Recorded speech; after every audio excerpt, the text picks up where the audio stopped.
দর্শক, সুইজারল্যান্ডে আওয়ামী লীগের বাধার মুখে পড়েছেন আসিফ নজরুল। কয়েকজন আওয়ামী লীগ নেতা তাকে মারতে ছুটে আসে। আওয়ামী লীগ নেতা কর্মীদের তিনি বললেন, আমাকে মারেন। বাধার মুখে পড়েও তিনি যে হুঙ্কারগুলো দিয়েছেন তার সাহস থেকে রীতিমতো আপনি অবাক হতে বাধ্য হবেন।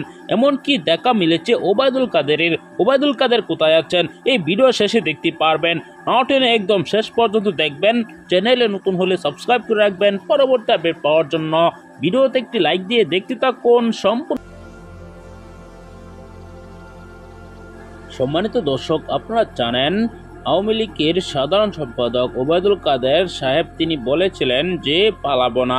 তারপর তিনি এখন পর্যন্ত কোথায় পালিয়ে গিয়েছেন জানা যায়নি।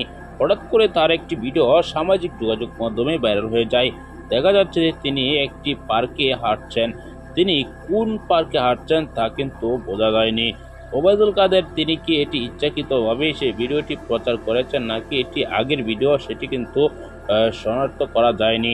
দর্শক, এই ভিডিওতে আপনারা দেখেছেন বর্তমান সময়ে একটি ভিডিও সোশ্যাল মিডিয়ায় ভাইরাল হয়েছে যে সুইজারল্যান্ডে গিয়েছেন আইন উপদেষ্টা আসিফ নজরুল, এমনকি ক্রিয়া উপদেষ্টা আসিফ মাহমুদ সজীব ভুইয়া, তারা দুজনই সফরে গিয়েছেন। দুজন হচ্ছেন অন্তর্বর্তীকালীন সরকারের গুরুত্বপূর্ণ উপদেষ্টা। দুজনকে বাধা দিয়েছেন আওয়ামী লীগের নেতা কর্মীরা, সেখানে বাধার মুখে পড়েছেন।